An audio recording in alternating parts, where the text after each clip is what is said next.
Today I'm going to talk about importing flights into MyFlightbook.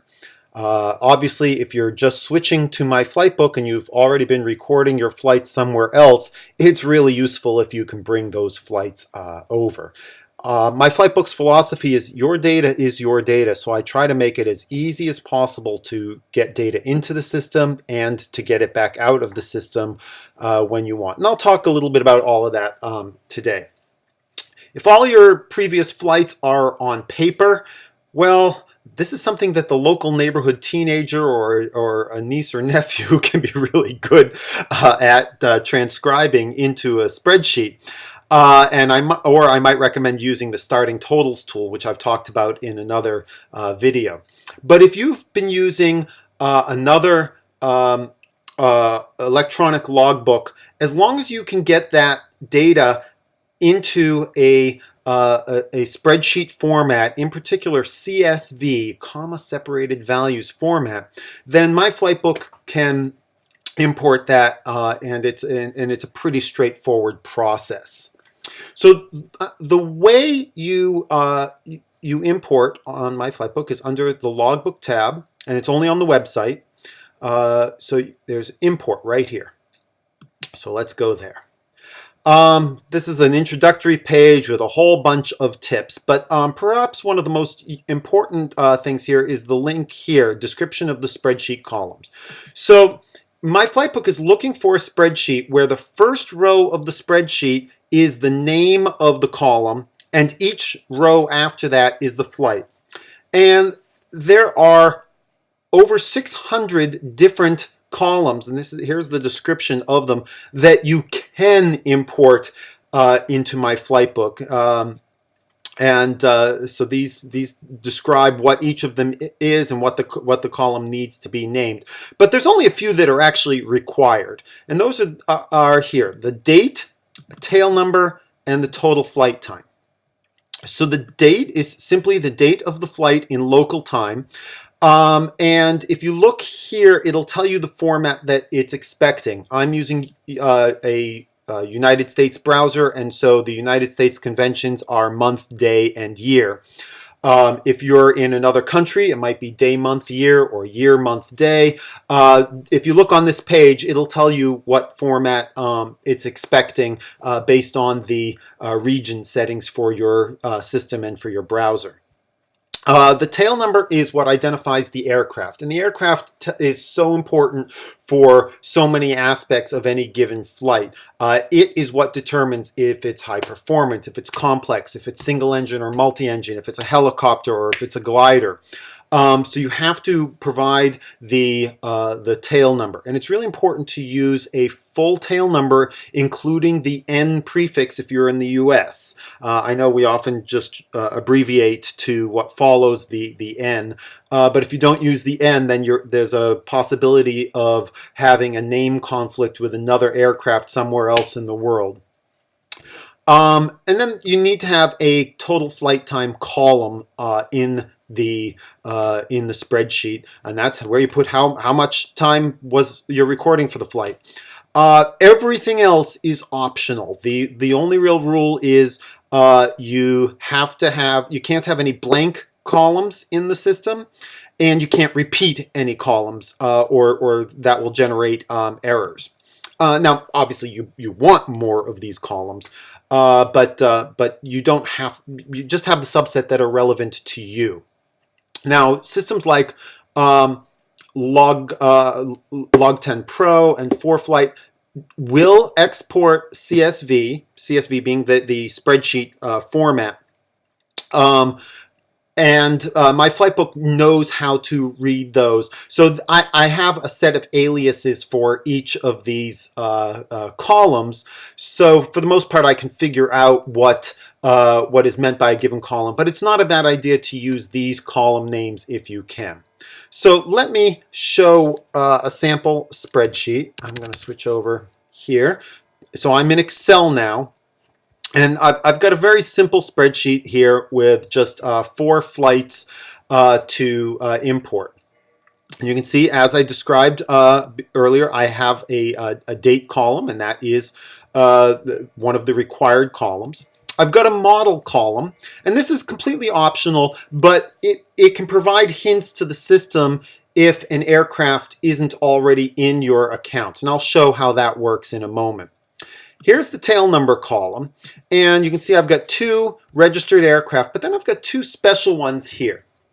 And so sometimes you have an entry and you don't have a specific tail number. You just remember that it was a flight in a C-172 or something like that. So if you use just the pound sign, the hash sign here, that tells the system that I don't have an actual registration for it or actual tail number. And this is where having the model is really helpful. And I'll show you that during the import process. But that tells the system, or at least guides it in the right direction for what kind of a model of aircraft this is supposed to be. And then it's the same thing for a training device, a sim. Now this one actually you will have to provide a little bit more detail to describe the capabilities of the training device. But if you just put in sim, that's a flag to the system that, oh, this is not a real aircraft, this is a training device and it needs a little more information. So here I'm again going to hint with the model being emulated. I'm saying that this sim was emulating a Piper Navajo. So I've got a column here for approaches, for holds. You know, here I did some instrument work and did some approaches and holding procedures. My landing count and the subsets of those that were full stop day and full stop night, my cross country time, my night time, all sorts of different fields. Here's the last of the required columns here, the total time of flight. And generally I'll leave that 0 for the sim flight because I'm recording that in the ground sim field. And there's a whole bunch of other fields, the route of flight, any comments or remarks for the flight. I'm not going to go into all the different things that you can record. Again, there are over 600 possible attributes that you can record. The important thing I am going to show here is that when you do save as, it's really important to make sure that you're saving in CSV format, not in Excel format or numbers format. CSV is a text file. You can open it up in a text editor and it's pretty easy to read actually. Each column is separated by a comma and each row is on a separate line of the text file. But it's a standard way to exchange tabular data. So that's why I use that. I don't know how to read Excel or numbers native format. All right, let's take a look at what this looks like when you actually go to import. So I'm going to go back to my browser and back to the import page. Oh, and by the way, there's another link here where if you download it, it will give you a CSV file that's all set up with most of the basic fields, and you can use that as a starting point. So you might even use that, hand it off to the teenager on your block to do data entry from your old paper logbooks. All right, and then the rest of this page is just a whole bunch of tips. You can read them when you do this. I'm going to click next. And so it's going to ask me for my file, and I'm going to just pick that here, a sample import file, and I'm going to click next. Now what it's going to do, you'll recall that I had here an aircraft, November 528 Charlie Papa. But when I go back here, that's not showing up. And the reason for that is that that aircraft is already in the system. So it just added it to my aircraft list for me automatically. But November 3053 Whiskey is not. And you'll remember I said in the model column, I said that that is a PA 28-161. And so that was the hint to the system. And so it matched it up with a Warrior 2. And if that wasn't exactly right, I could click edit here and then I could say that should have been a Cadet or it should have been a Warrior 3 or something like that. But I'm just going to click create aircraft and that's going to add it to my account. And then here is the generic 172, and that's fine. So I'm just going to click create aircraft. And then here is the sim, the Piper Navajo. And you can see it actually match it up at least to a Chieftain. Let's go, let's actually make that a Navajo, PA 31310. And you see here where it says aircraft is a, and then it says real aircraft, simulator uncertified, FTD, FFS, and ATD. And you'll notice I got an error message because as a real aircraft, I'm not allowed to create a real aircraft that begins with sim. So the idea is uncertified would be like Microsoft Flight Simulator. You can't use it for instrument currency or things like this. A simulator or FTD would be something where you can log instrument approaches, and that would apply with, what is it, 61.57C3.2 or something. Sorry, C2. A full motion sim, even the landings in that would count, or maybe this is just an ATD.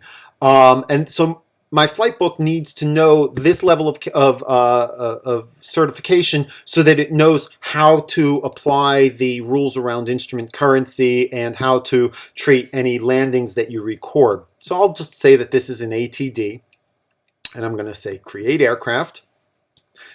Done. Now if I go next, I can see a summary of the flights that are going to be imported, the date, the route of the flight, the tail number, approaches, holds, landings, and any other information will be shown here, including any comments or remarks or how many aircraft carrier landings I did or how many zero visibility takeoffs I did.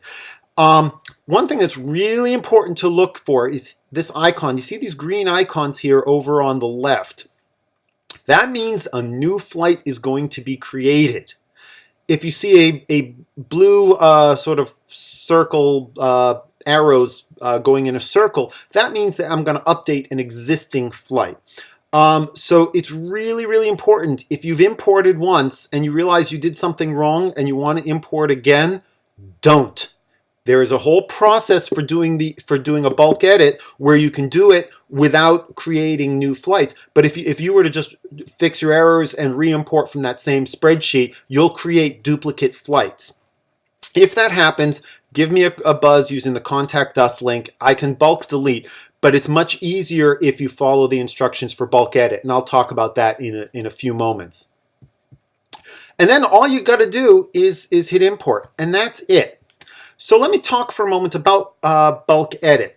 So the idea behind bulk edit is that I've made, I realize that I need to modify a whole bunch of flights at once, and doing them one at a time can be very painstaking. So the way to do a bulk edit is to go to the download section and download a copy of your flight here by clicking on a CSV file. And I've already done this. I'm going to go over to back to Excel and over to the other spreadsheet. And this is what it looks like. So this is my logbook. And you can see it looks exactly like what you were using to import. But there's one key difference. And that's that it's got this flight ID column. And you can see each flight has a different numeric ID. That is assigned by the server, and it's unique for every flight, and that identifies the flight. You don't assign this. You don't make it up. So if I were to edit this spreadsheet and then go to import this, save it in CSV format, and then go to import it, MyFlightbook sees this flight ID and uses it to match up to an existing flight in your account. And assuming that A, that flight actually exists, and B, it's in your account and not in somebody else's account, then when you go to do the import, you'll get that little blue circle because it will update the existing flight rather than creating a new flight. So the way you do your bulk edit is you download the CSV, you edit it here in the spreadsheet. You can delete any rows that you're not changing. Go ahead and delete them. It won't cause the flight to be deleted up on the server. But preserve this flight ID column because that tells everything. And then when you re-import, it will update your flights rather than creating new flights. I hope this has been a helpful discussion of how to do import and bulk edit on MyFlightbook. Thank you.